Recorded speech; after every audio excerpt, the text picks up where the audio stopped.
Welcome back to the Knotenkopp podcast. My name is Johanna and I talk about my knitting here. And we're here for another episode all about knitting. And yeah, we are officially into spring. It's Easter Monday here.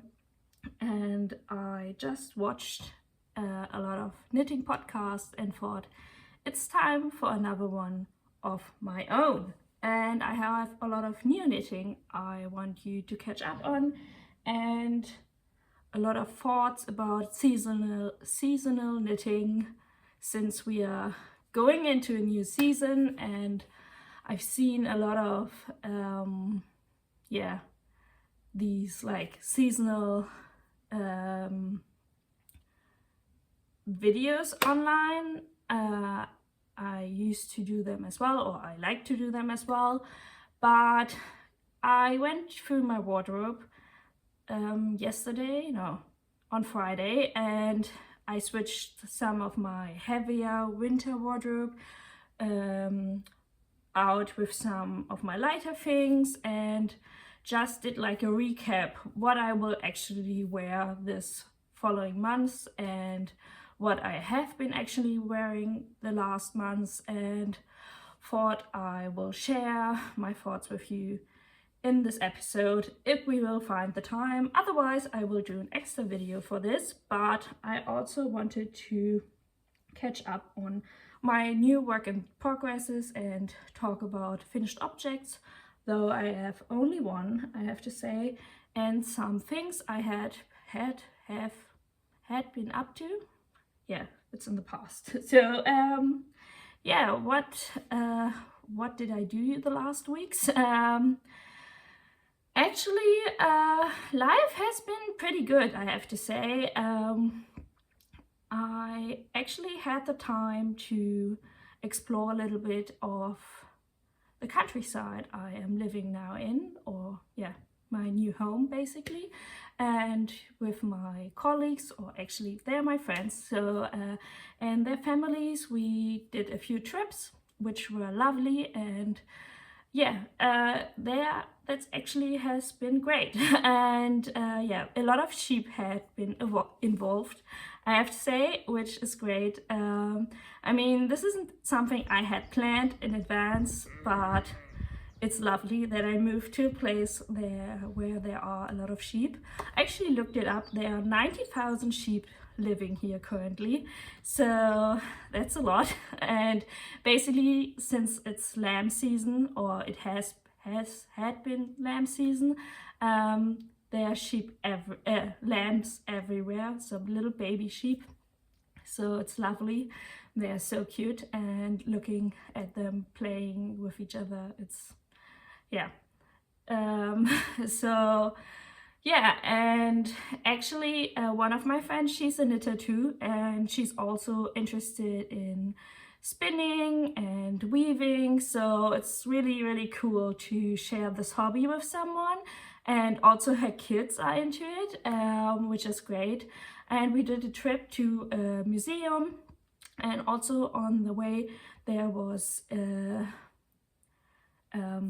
yarn shop, which we made an appointment for, which was on my to-do list when I moved here, because I obviously, when I knew I was moving here, I checked out all the nearest yarn stores. And I will talk about the yarn store, I think, in the end, but that was a very exciting trip, and a great trip, I have to say. So yeah, we did a lot of like outdoor activities, but also like just went to some cities, and generally some nice trips. And actually I really love it. I mean, it was the plan from the beginning, but often you have these ideas when you move somewhere, what you're gonna do there, like the activities and with the people, what you're planning to do. And my experience is that a lot of times it doesn't work out that way. That you have these dreams and ideas how your life is going to look like, where you're gonna move, but often it ends up being different, not in a bad way, but you have very high aspirations. And for example, when I moved to Berlin, I thought like, oh yeah, I'm going to be like, so I don't know how to explain it, what the English word for it is, but like go to bars and museums and go out and go for drinks, and yeah, just had like this very fancy idea of myself, like going to galleries and stuff like that. And I mean, I moved there directly before the pandemic, so it was quite bad timing. A lot of these things weren't possible then, but I don't think even if the pandemic wouldn't have hit then, I wouldn't have done these things. So, because I'm not the type of person, I'm not a very, I mean, I'm a social person, but I think social events kind of stresses me out, and in the end I realized that the city is stressing me out. And even though I love museums, often what stops me going to museums is the way to the museum and like the crowd of people there and stuff like that. So I don't know, I think it's lovely that actually the idea of my life here, or the idea that I had of the life here, is actually turning out to be the actual life here, if that makes any sense to you. I don't know. I moved to a lot of places in the last 10 years, and it's nice that things are turning out. And not that it hadn't turned out in the past.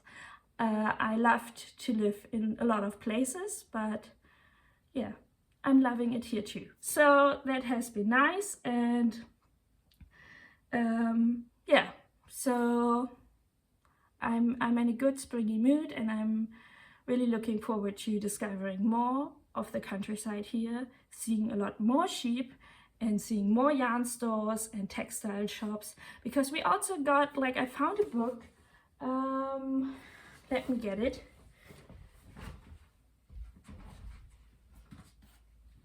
Which is really, really cool. My boss had it, and it is,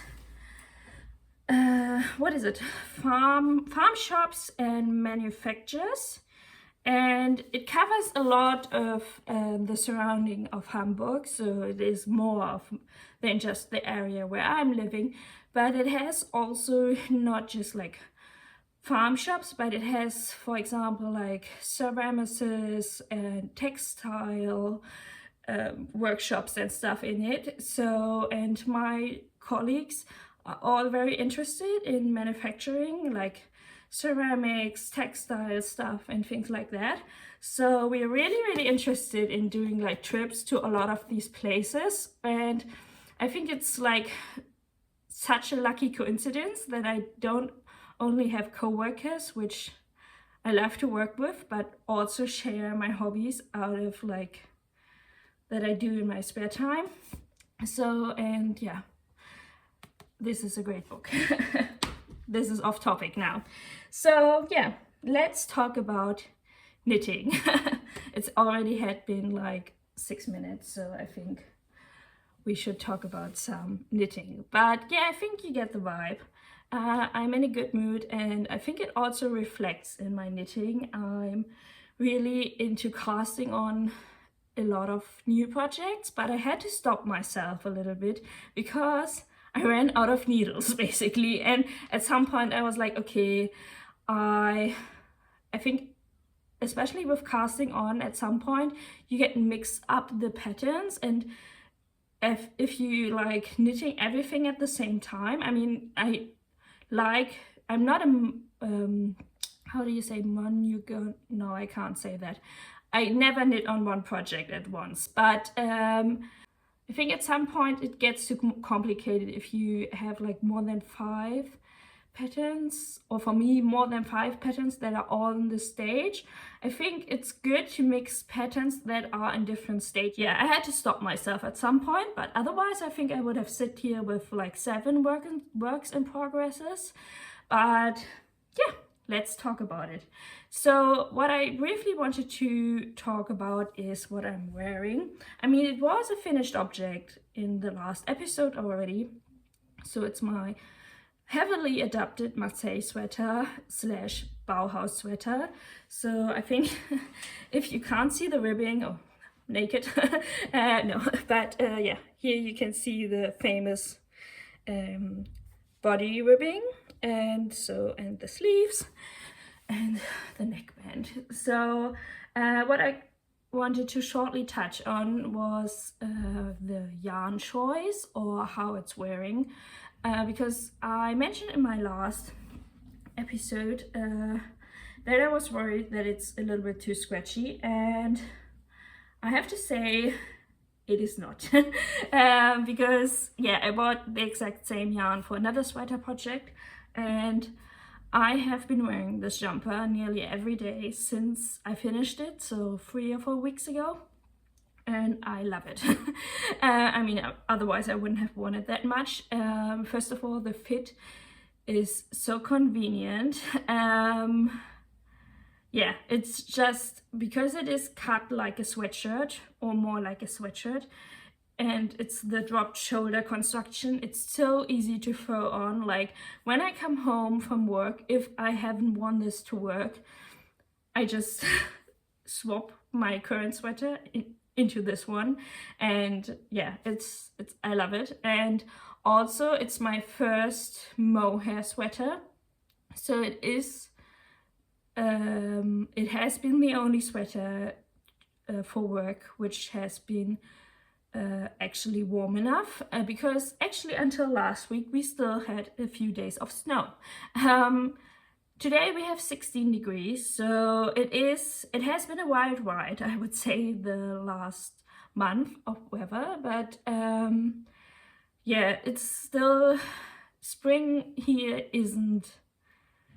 It's not 20 degrees and t-shirt weather. Spring is a wild mix of weather here.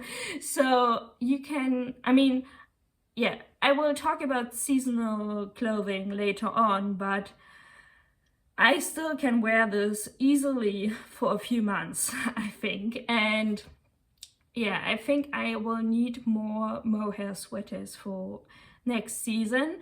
But I also see that, like, my wardrobe now with the Nord pullover, the halibut sweater, and this one is quite well equipped. It definitely can grow, but I already have a lot of really nice jumpers, store-bought jumpers, but really nice jumpers. So yeah, but I also have like switched between this one, the Nord pullover, and the halibut sweater for work quite well, and then I have like some store-bought ones for other events. So I think this works well. And yeah, the only thing I will do, I mean, I haven't woven in the ends, so this is still something I need to do. And what I will need to do is put an elastic in, because I think the neckline is for my taste a little bit too wide. But yeah, otherwise, I mean, it is more rustic, definitely, but I don't mind it. I can wear it, like, I only have a tank top under here now, and I don't mind it wearing next to skin. And yeah, I just love the fit, and I really like the slouchy, chilled vibe. But I have been wearing it with a white dress shirt under, and then it looks kind of smart as well. So I think it works dressed down and dressed up quite well. So yeah, it was just something I wanted to catch you up on. The only finished object I have is the cardigan number 4 for my sister. It was basically finished already when I uploaded the last episode, but it wasn't finished when I filmed the last episode, because yeah, I finished it when I went to Hamburg to see my friends. And yeah, giving it to my sister was like a really hectic transaction, because I finished it really last minute, sewed on the buttons in the night. Then I went to my seminar and blocked it in the night, left it on the, I had to block it on the heater. And then I went to the seminar, came back, took it off the heater, it was dry then, and put it in a bag. And then my sister came to the train station, and I gave it to her just before I got into the train. So yeah, I never saw it on her. She wrote to me it is her favorite wardrobe piece. She loves it, but I don't know how it fits, but I'm guessing it fits quite well.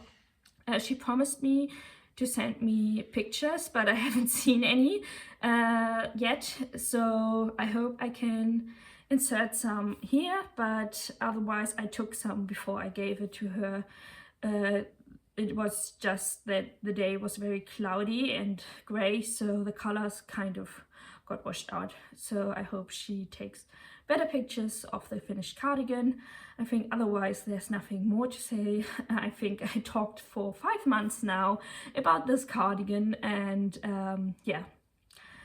I definitely would recommend, if you think about knitting this pattern with brushed alpaca silk, I would rather recommend holding the brushed alpaca silk with a strand of mohair than with a strand of another kind of lace yarn, because it gives it more of a definition in comparison of the lace alpaca, for example. I hold it for the first cardigan number 4. I hold it now with a hand-dyed mohair, which made the whole cardigan very expensive. I think all in all, with the buttons, it must have been now 70 euros or something. I will insert the total cost in the end here, but yeah. So I think that's kind of the pricey version, and I mean, I did it only with 1 strand of mohair, but just imagine what it would have been with 3 strands of mohair. I mean, obviously you don't need to do it with 3 strands of hand-dyed mohair, but still, just imagining it, doing it with 3 strands of mohair must have been so ridiculously expensive. But yeah, it's a lovely project, it's a lovely cardigan, and yeah, I hope my sister treats it well. And yeah, but it looked amazing, the colors, and I really enjoyed knitting with that rainbow colored yarn, even though it's so out of my color palette. But that's what gift knitting is for, just knitting something out of your color palette once or twice. So yeah, so that's my only finished object, and now into my pile of works and projects. So the first one is my stripe overload polo. Just cleaning that up. So it has now 4 balls attached. Which wasn't probably the smartest, because I started on the sleeves.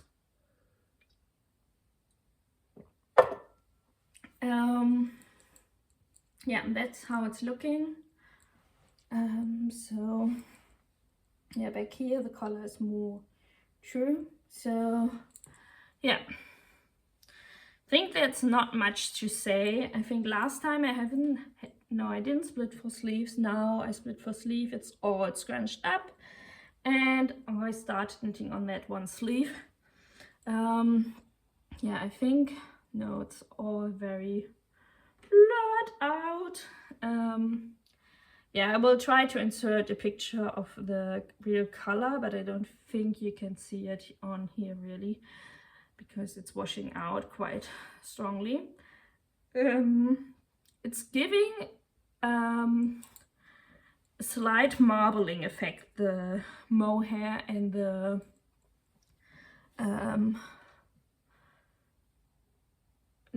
Peruvian Highland wool by Filcolana, and the mohairs by Knitting for Olive. So I knew that they weren't the same color, but I thought that they would mix more better, or more, yeah, that they blend more, that's the right word. Also, I think since I knit most of the time in very natural colors, like this one for example, I didn't really think how a green mohair would add to a green wool. yeah, because yeah, I knit a lot in gray and beige, like natural sheep colors, and usually I choose colors that are already heathered or melange, and so differences in yarn, for example in mohairs, or if you hold two strands of different yarns together, aren't actually that visible, because or actually an effect that I kind of like, because I like that heathered look. But with two greens, it kind of makes this military look. So, and I'm not a fan of that. It is not that strong of that military look, because this is more of a bluish green, and this is more of like a mossy olive green. So, and I think from if you look from this, has like just, I mean, it's creased quite a lot, but it just looks green. It doesn't have like a marbled effect or anything. But if you look closer, you can see that it has two different strands of yarn in it. Yeah, you can see it in here as well. And I'm not the biggest fan of that, I have to say. I think she won't mind it. It's not the end of the world. But if I would choose colors again, I wouldn't choose, or I would say, next time, if I choose colors, like proper colors, like colorful colors, not colors like beige and gray. I know now that I need to choose colors that are closer, or yarns that are closer in color together, and yeah, or maybe from the same brand or something. And because I might not like the heathering effect of that, or the marbling effect. But all in all, I really like the project. With the body, I'm at the point where the pattern says to me to start the ribbing.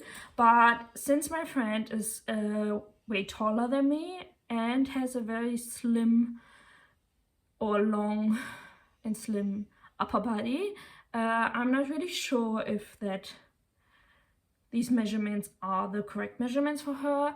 Luckily enough, my one colleague has similar measurements, and she tries things on for me on next week. So I will start the ribbing after she tried it on, and then I know if the body is long enough. And yeah, I guess I will be done shortly then, because the sleeves won't take that long, I think. Even though they're quite wide, which I like usually for sleeves. I mean, look at that one. This one is really wide as well. So yeah, and then, I mean, there's still 6 centimeters of ribbing then, and yeah, another sleeve, but it is my TV knitting right now. Yeah, so it is probably done quite fast. Yeah, it was just, I started watching The Last of Us, and it is a really good TV show. So yeah, and I just sometimes forgot to knit, because it was yeah, I just got hooked, and so I am not that far as I wish to be. And on daylight I was knitting on this because I have other projects I started knitting on. So my next one is the twist loop collar or neck. I'm not sure. I'm always confusing these two. So I think I said this in the last episode that I wanted to cast this on, or I said it now for a few times, but I finally managed, and I'm also really quite far now. Oh, this is really light, so I think I need to go back. This is really interesting, this light situation. Don't get me started, but yeah. Also, I'm always glowing in this. This is actually my powder, which is light reflecting, but yeah, somehow this gloomy light also reflects on my yarn quite strongly. So yeah, the twist loop neck collar is by Otherloops. I am obsessed right now by all patterns, by otherloops and LeKnit. I mean, I have been for quite some time, but everything they both put out now, it just, I don't know, they need to stop putting things out, because I have still so much on my knitting list from their past patterns. They need to stop putting things out, because I can't put new things on my knitting list. Like, it doesn't work that way. They need to stop. They need to stop, because all their patterns are gorgeous. But yeah, so, but I finally managed to do this. So yeah, this I'm knitting with the wool that I got sponsored. No, that I got gifted from my sponsored sheep Hilde. And this is very interesting wool, because this is very rustic. And or I would say, you see, or it's very non-commercial, I would say. There is a lot of hay in there. A lot of hay. And in the BC Garn Semia Melange, there's a lot of hay in there as well. And it doesn't bother me. I like it. It gives me, like, it is not that how processed. Yeah, it's nice. I think I like this in yarn. It doesn't bother me to pick it out, but with this one I don't even bother picking it out. I don't know. Yeah, it's not visible. The camera doesn't pick that up. But yeah, the big strands I pick out, but the small strands I don't even pick out anymore. Maybe they will go out with washing, maybe not. I don't mind. I will be a hay monster then. But yeah, this will have a lot of hay in here. Also, it gives me handspun vibes, because there are definitely strands that are thicker and thinner, and I think where you can see this is here. So this is not bad knitting from my side. This is where the strand got suddenly really, really thick and then normal again. And yeah, so I couldn't do much about that except maybe cut it out, but I couldn't really be bothered. And also I think that's kind of the charm of this yarn. I don't want it to be commercially perfect. I want to have it some history and character. And yeah, it's not a, if this might be a stockinette sweater, it would be something different. I might be more bothered, but since this is a textured outer piece, I don't mind it that much. So let me talk a little bit about this pattern. So it is one of these, like, yeah, like these vests that don't close at the side and have, like, most of the time a turtleneck piece. Like, I think they're called dickies sometimes as well. And this one has this beautiful 3 strands of cabled designs, and on the back side you have only these 2 strands that follow down. She has with this pattern, I think, 2 other designs as well, a top and a jumper, which are all beautiful. I thought about knitting the top as well. Rachel from Night Sky Knitting is knitting this right now, which has me tempted now as well, because I thought about it, but it is on teeny tiny needles, and yeah, that always put me off. And also I was scared of the cables, but let me tell you, I love cables. I'm totally in love with them. I want to knit cables all the time now.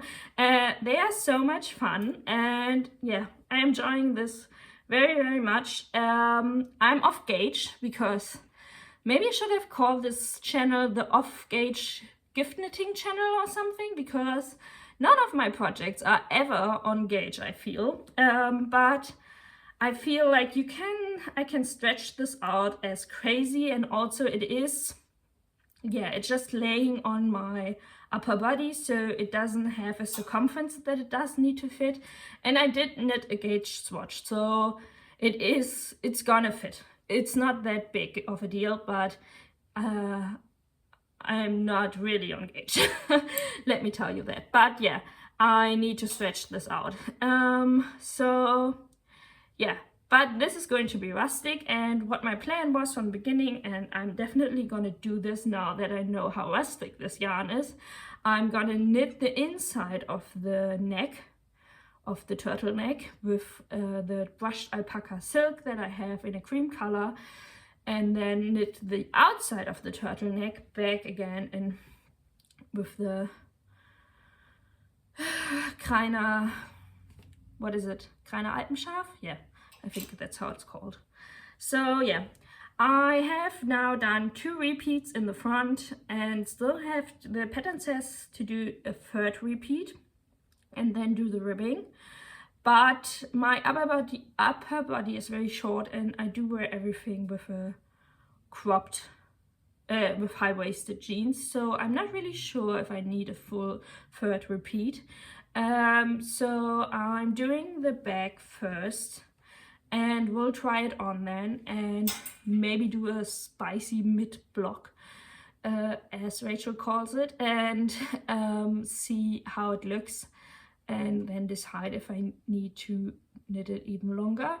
I'm also not really sure if I'm doing the what is it, the bow straps on the side, or just do like buttons or something.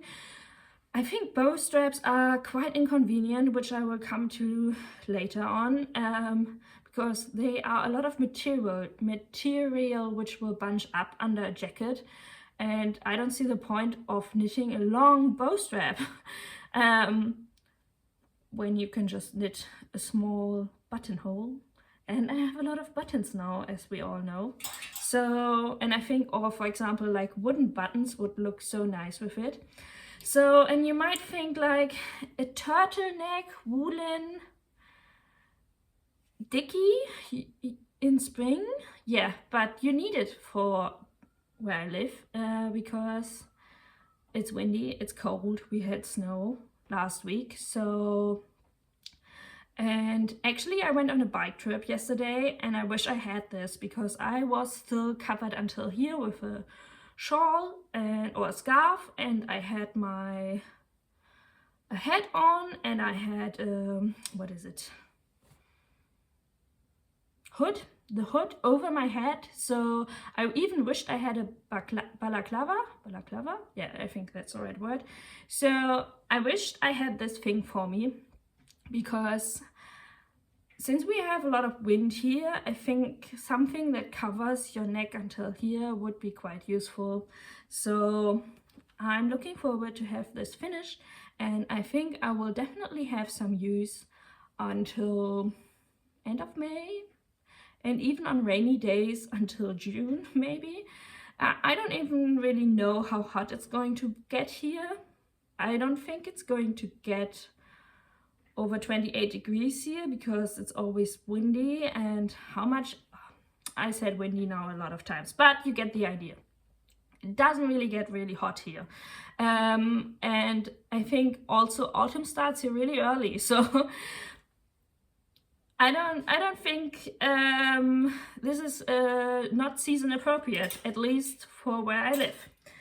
So yeah, that's one thing I'm constantly knitting on right now, and I'm really enjoying the charted cable thing, and also it's really easy to remember, so kind of don't need the charts for that anymore. So the other thing I mainly was knitting on was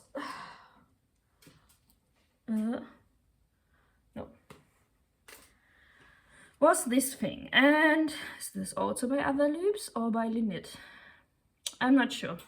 But like I said, I'm obsessed by them, and I just took off all of my stitches from my needle, which is great.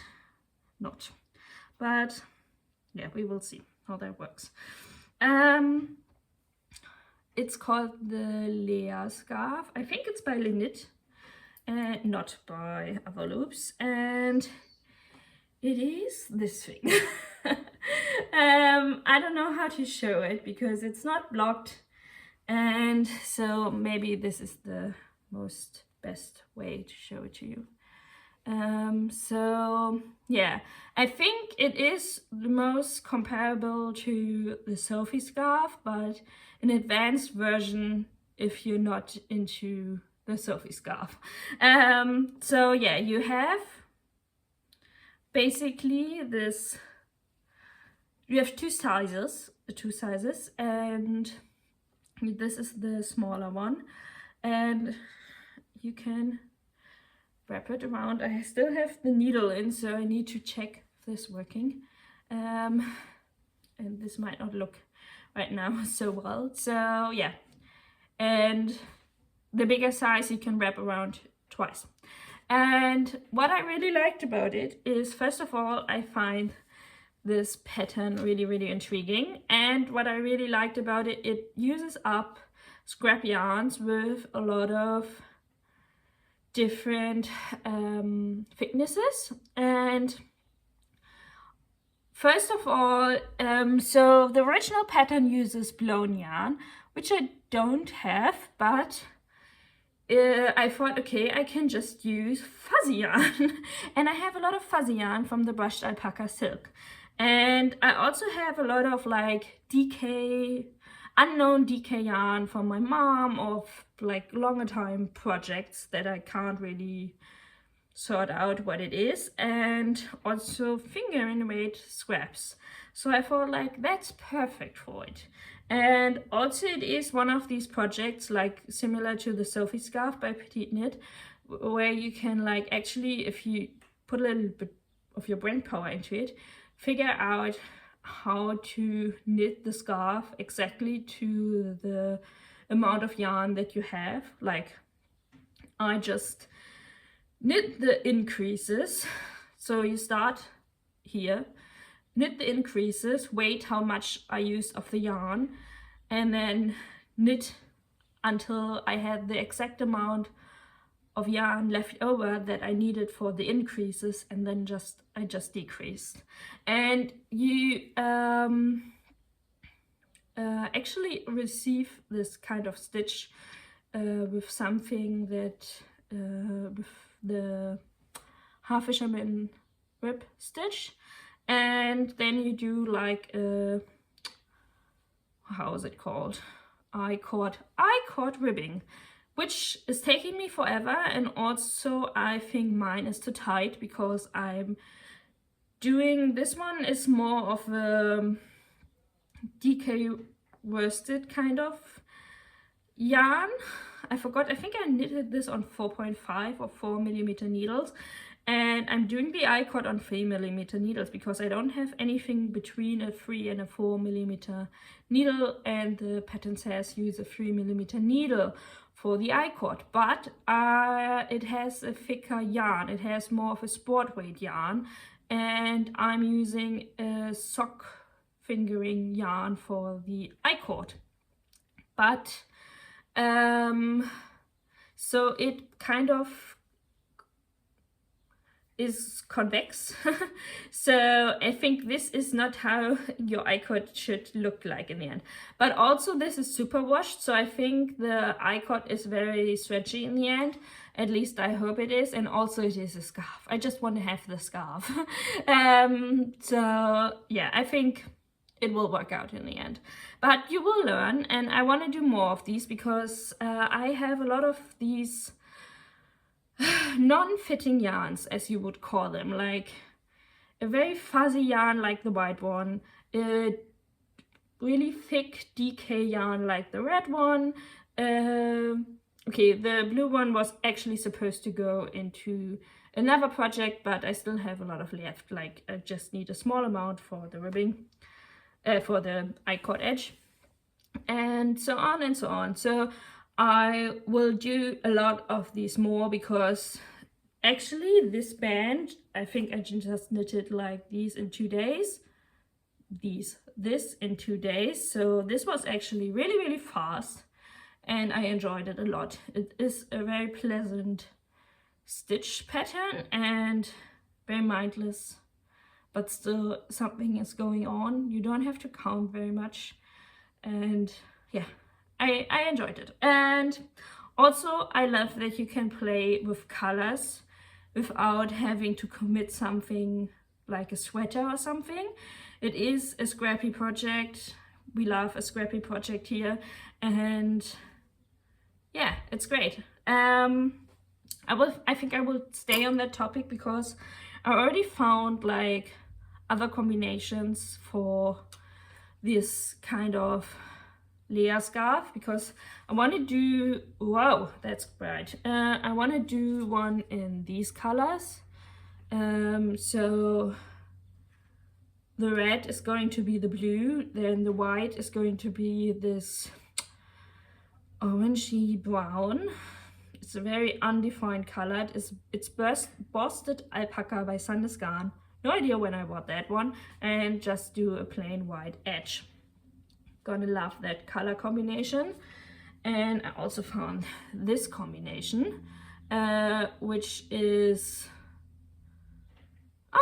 I think that one is Bamboo and Wool by Uldspinderi Græsgarn, which I knitted my sweater number 18 from. This is Ecopuno by Lana Grossa or something, so dark brown, and this is Baby Alpaca by BC Garn. So I thought this is actually a nice combination as well. So you see, I have a lot of these plans. I really enjoyed that pattern. It's a mindless pattern. It's a good travel pattern because there's something going on. You can play with colors. You can use up like scraps. Actually, but it doesn't use up that much scraps. I was hoping it would use up more. I have a lot of use of these like scarves because, like I said, it's windy around the neck portion of my body. LeKnit has some other beautiful like smaller scarfy bandana kind of patterns right now, which I would all love to do, but you can only knit so much. Another thing I started was the let me correct it if I put it wrong. Levitate.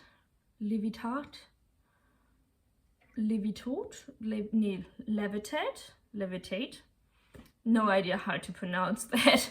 I don't even know how it's written. I should have looked it up.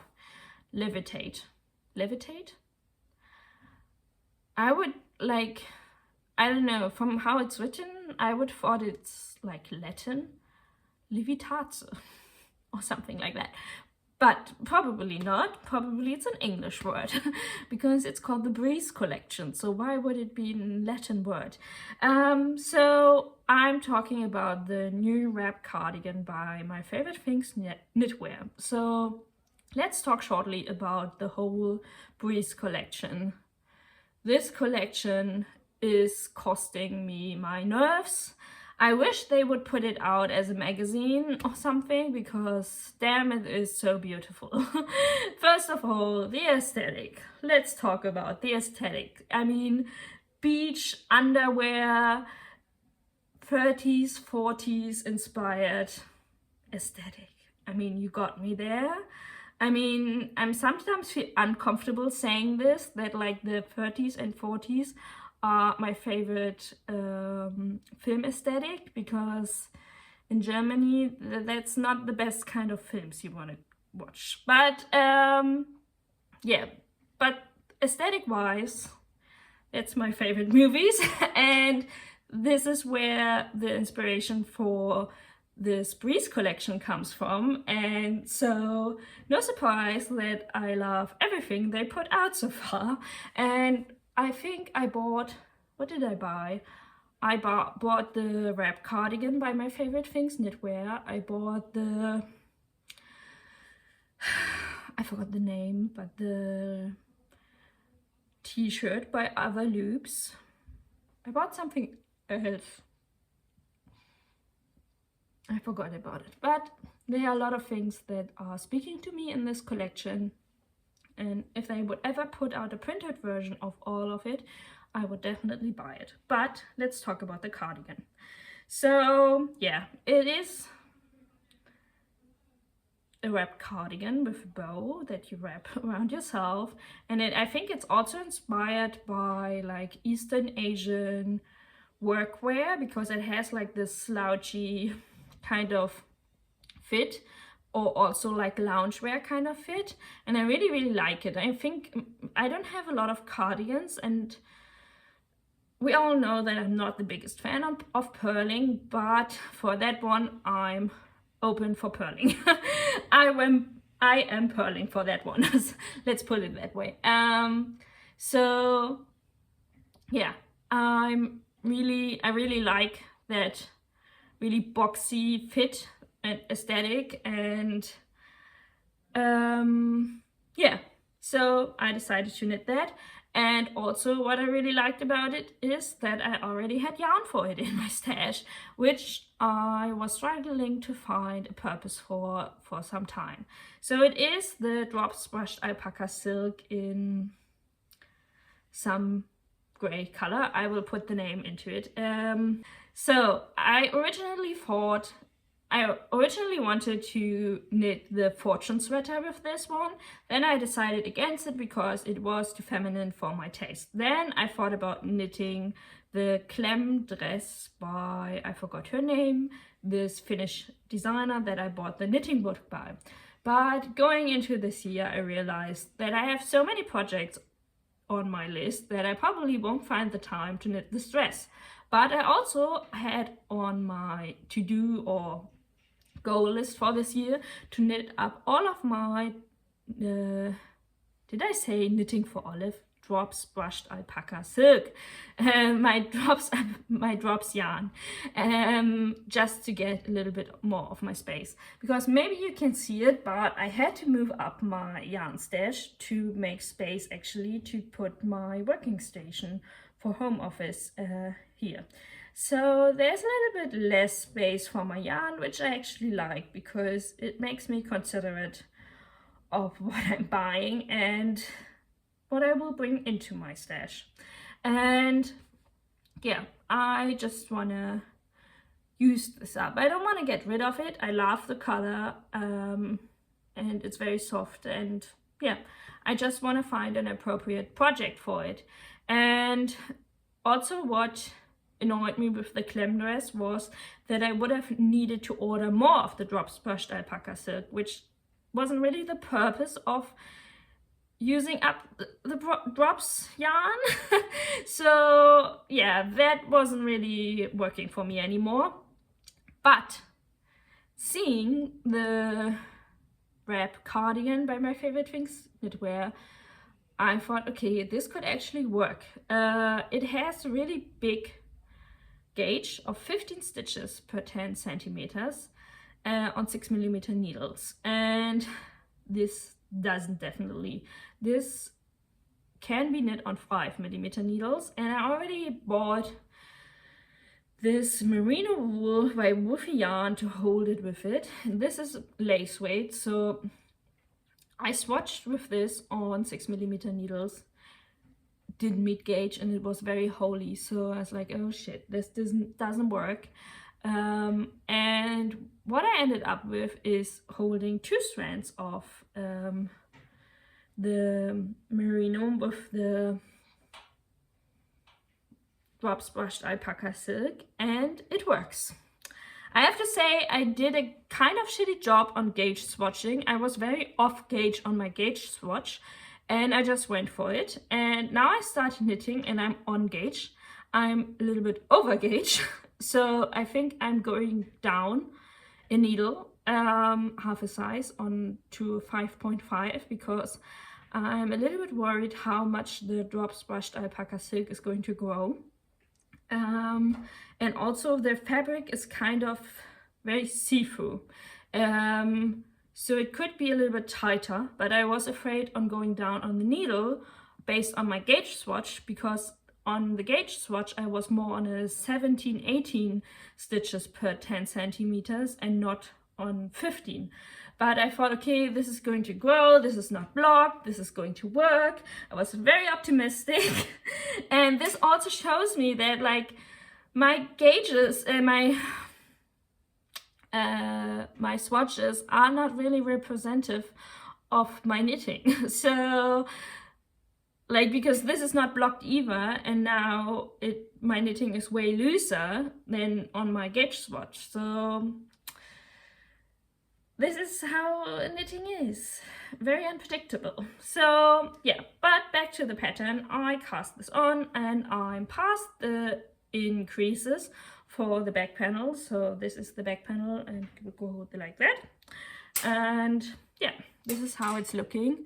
Yeah, it is quite so I'm usually not knitting on 6mm needles. Like, okay, I did the cardigan number 4, but that was half a fisherman's rib, so it is quite an uncommon needle size for me. And now I went down on a 5.5, which I only have in this carbon metal thingy and not in wooden needles. So yeah, but I really like the fabric that it's creating. It's very soft, obviously, and very light. I think the original pattern is within blown yarn by Isega, which I don't have, but I think this is quite a good dupe for it. And also it's using up stash. I'm not 100% sure if I have enough of the merino because I'm holding it double and I bought it for holding it single, but I bought more than enough because I bought extra for some other things, or just to have something in stash or something. But I don't mind ordering extra because I love the brand of Woolfieyarn. They have quite a great selection of yarns, and they are a small brand who support directly from the source of the spinner and stuff like that. So it's like, I mean, they are not certified and the yarn is not certified or anything, but it is not a big commercial brand you're supporting, so I feel better about supporting them than supporting, like, I don't know, big online shops or something. But also what I decided is that I won't knit the bow straps because, like I said, I think bow straps are quite inconvenient, and also I think they don't really fit my style that well. Yeah, I'm not a bowy person, I would say. And what I thought instead that it could look really cool if you put a button down here, that you can just knit like a little bit of a bow strap and put a buttonhole in, and then yeah, just latch it onto the button. I think that could be nice, and I could imagine on this fabric like a really big wooden button look really cool. Yeah, but I didn't read the pattern until the end, so let's see. And also the edges of the what is it, the bow band are all double knitted, so I would need to figure out how to do a buttonhole into a double knitted strap. So I never did that before, but I think that would be worth it, definitely. So yeah, that's that. I also started what is it, vest, because I did buy yarn. Didn't really work out with my yarn ban until May. Yeah, I sabotaged myself there with going to a yarn store. Stupid me. But I will talk about my yarn store experience later. But what I bought, I can tell you that because it is part of my cast on, was Hjelholts Uldspinderi Græsgarn. I think it's something I haven't seen that often on Instagram or Ravelry, because when I wanted to put this yarn into my Ravelry project, it actually didn't have an Ravelry entrance at all. I was really surprised. Yeah, it is really interesting because it is really similar to other Hjelholts yarns, but it is more sustainable in comparison because it is 100% Danish wool, which is resourced in a really small area, I think on the island of Fyn. And yeah, I think, I mean, I don't speak Danish, so I can't really translate it from the back of this label right now, but I think when I resourced it, it had something to do how they are fed and how they are living on the meadows and stuff like that. So, and also the woman who owned the yarn store reassured me that I researched that right. So I think it's a heavy DK yarn, I would describe it. It's a natural dark gray or middle gray. I would call it a middle gray color. Very heavy, rustic wool, and yeah, I love it. And I wanted to have a middle grayish vest. I originally was planning to knit this Burgos button vest, but then I realized I kind of need something for this transitional time for my more patterned shirts, and to do something with color doesn't really work that way, and something just with one color in gray would actually suit my wardrobe better. So I decided to knit vest number 1, very classical choice. I looked some other vest patterns up, but went for vest number 1 in the end. I started it and then I realized that I'm really not happy with the fabric that it's creating, because I didn't knit a gauge swatch there. The yarn is recommended for 4.5 millimeter needles for the, and has the exact stitches per 10 centimeters as the pattern recommends, and so 17 stitches per 10 centimeters, and also the pattern says a 4.5 millimeter needle. So I thought, like, let's just cast it on. And yeah, but it's way too holey for my taste. Maybe my knitting just gets looser when I knit back and forth, I don't know, but I will go down to a 4 millimeter needle. But that was an issue, otherwise I would have like recast it on already. But my 4 millimeter needles are already in this project and other projects, so I didn't have enough needles to recast this on, and maybe I should invest in another 4 millimeter needle pair, because this seems to be a size I'm using quite often now. But yeah, this is on my work in progress list right now as well. So yeah, I think that's all that I'm currently knitting. Let me take a look around. Yes, and we are by an hour filming now. So I think I will put my thoughts on seasonal knitting in an extra video, and just take a short dip into my trip into the yarn store. So we went to Eiderstedter Garn Contour, which is like a 20-minute, half an hour drive by car from here. So, and it is also accessible by train for me, but yeah, we went with the car from my colleague and did also the museum trip. And you also have to book an appointment with her, because people are kind of overwhelmed when you go to her yarn store, and need a lot of what is it, not attention, but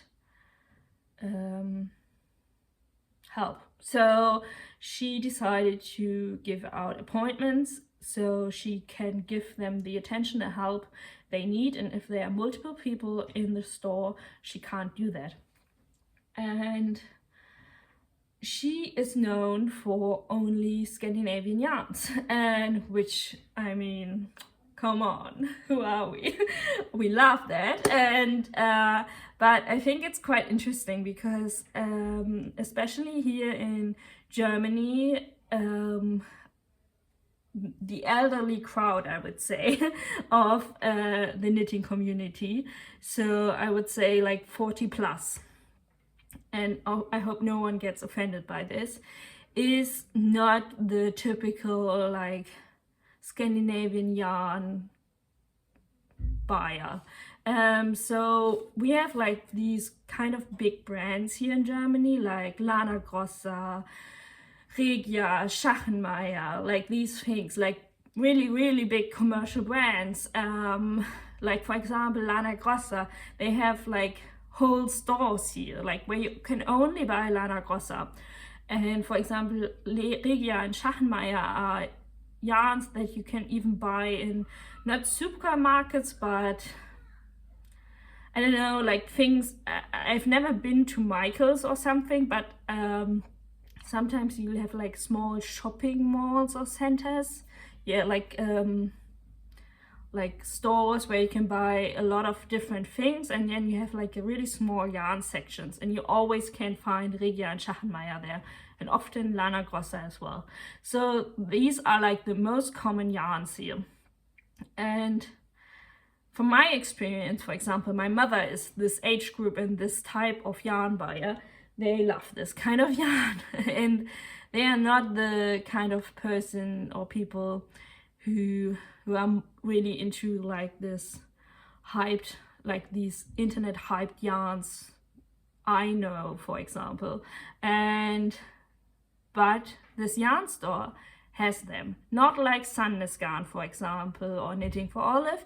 You can get these in regular yarn stores as well, or really modern yarn stores as well, like my local yarn store in Hamburg or Woll in Berlin. Like these are like really young and hip and cool yarn stores, I would say. They have like huge range of international yarns, but you can also always find, for example, Sandnes Garn there. They have a good mix. But this Eiderstedter Garn Kontor, they specialize on specific Scandinavian yarns, and not only like something like Sandnes Garn, but also something like more unknown, like Finnish and Norwegian yarns that I have never heard before, which is obviously very interesting and exciting. And so that was always a reason why I wanted to go, and I checked out their online shop a few times, but the online shop isn't that well organized, I would say. So it was quite interesting to go there, and I went there with a purpose because I wanted to get yarn for the Guernsey Genser.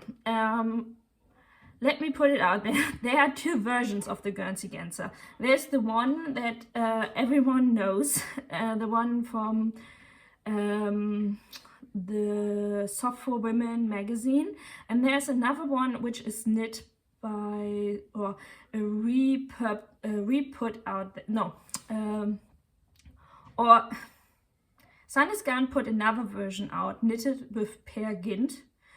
The Peer Gynt recycled cashmere version, and they also put into that magazine another jumper with cable design, which I also loved. I think it's a Wilbur Genser, and I really wanted to have that magazine, but it's really hard to come by because you can't just buy it in most places here, and if you order it, you also have to order the yarn for it. But let me tell you, Peer Gynt recycled yarn is really expensive. I calculated how much it would have cost me to knit the sweater for it, and it would be like 130 euros or something.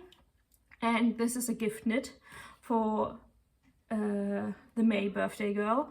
And this is, even though I love to spend a lot of money on my friends' birthday sweaters, this is even for me a little bit too much. And so that wasn't an option, and I'm still trying to get my hands on that magazine, which isn't easy, but I decided to get that yarn for that sweater nonetheless, which was a risk, by the way, because I don't have the pattern, so I don't really know what really the gauge is and stuff like that, so I'm just guessing it and just have to do some magical math on it. But I mean, this is not unknown territory for me. We are knitting off gauge here anyways. So yeah, I went into that yarn store, and so usually my experience with yarn stores here in Germany isn't the best. The exception, Woolfieyarn Berlin, lovely yarn store. Also my local yarn store in Hamburg, also lovely yarn store. But like the more typical elderly lady yarn stores in Germany, I don't feel really welcome there. I think it is a combination of people always like immediately asking you if you need help and just coming to you. It is the same if you go to a store and you just I feel like attacked.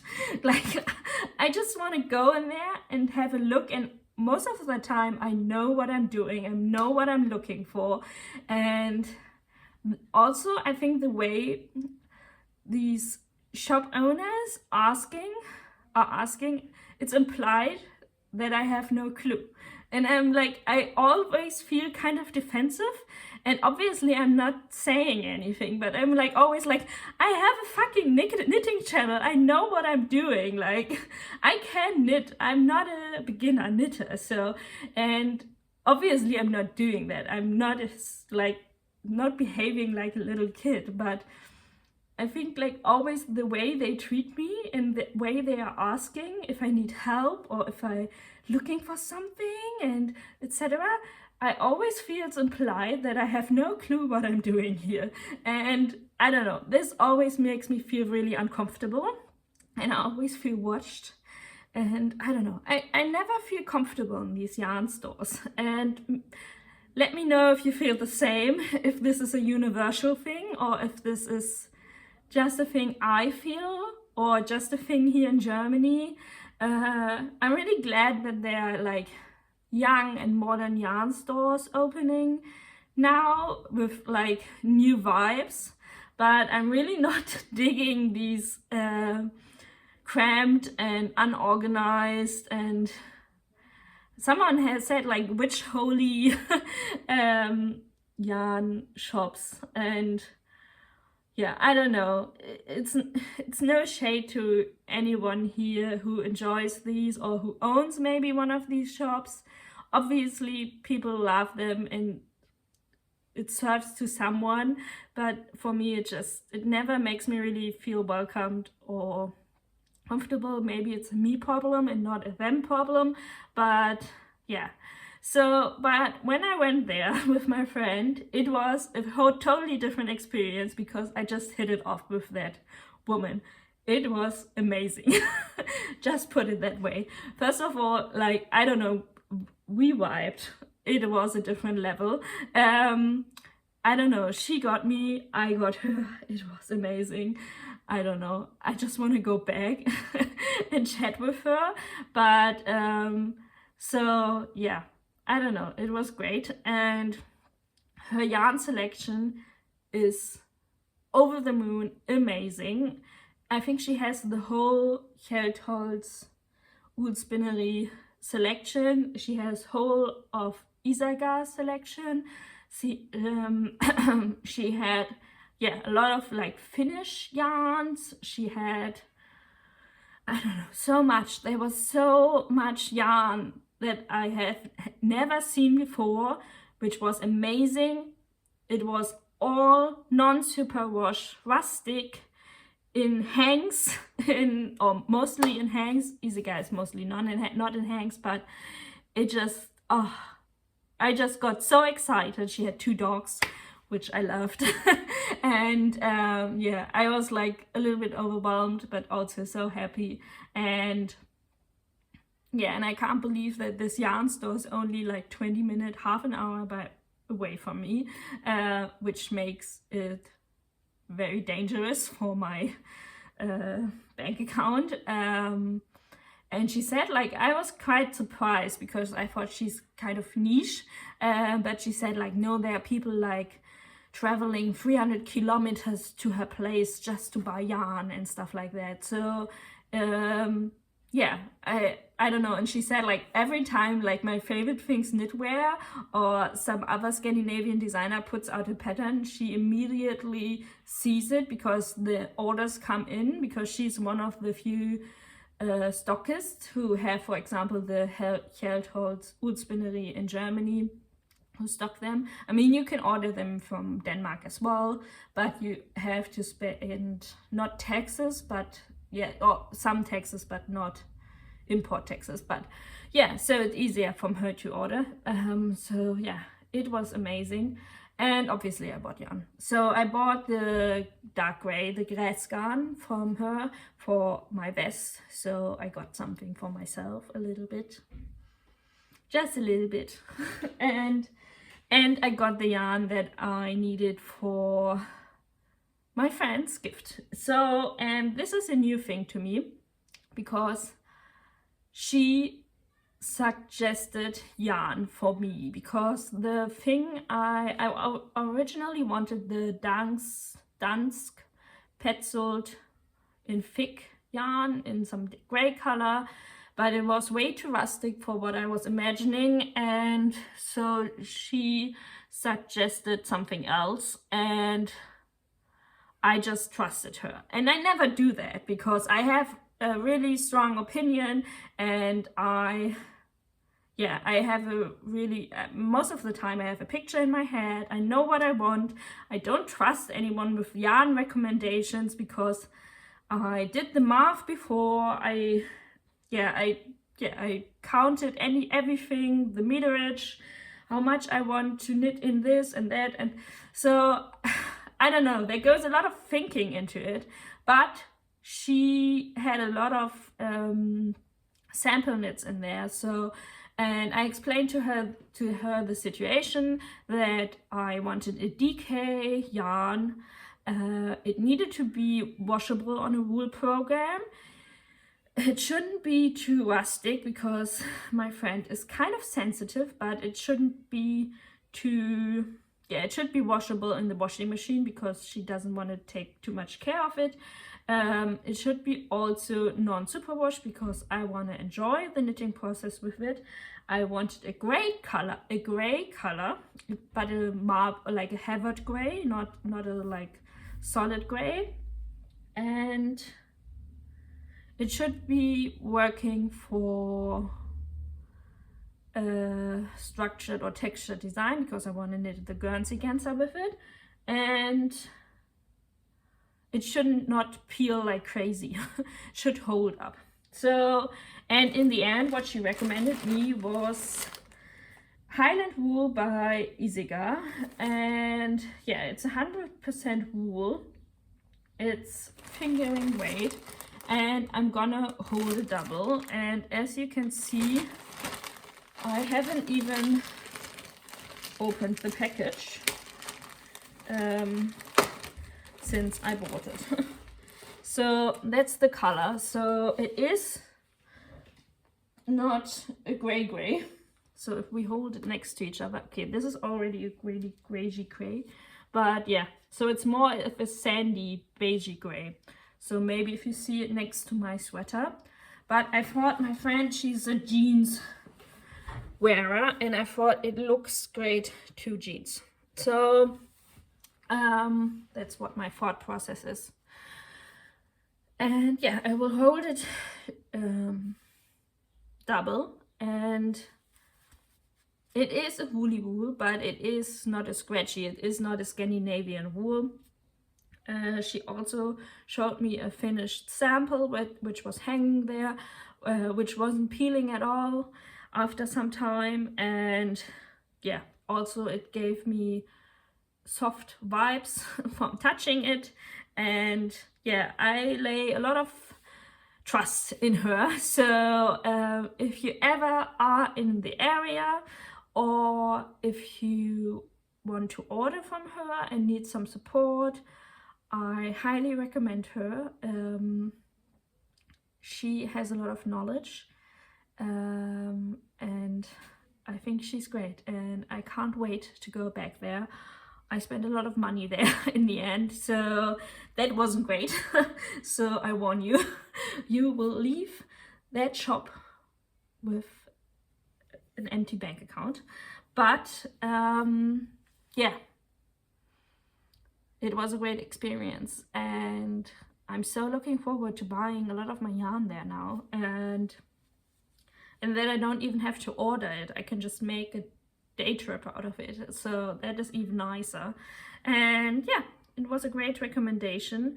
And also she had like, I mean, I needed to focus on this because this was my priority. Then I bought this for me to have a little something for me, but there were like so many nice yarns. I was like, oh my god, I could do this, I could do that, and I want to do that, and you have so many blues, and I was so overwhelmed, and I really needed to stop myself and rein myself in. And it was such an enjoyable day, all in all. And yeah, but I think I will stop this now and do a little extra video, which I will upload basically directly after this. So if you want to see my thoughts on seasonal knitting and what I'm planning on, yeah, in the current months, or my thoughts about the current months, yeah, just check that out. And otherwise, I see you maybe in a few weeks. Happy knitting. Yeah, I hope you're enjoying spring if you have a little bit of a warm weather situation with you, and I see you soon.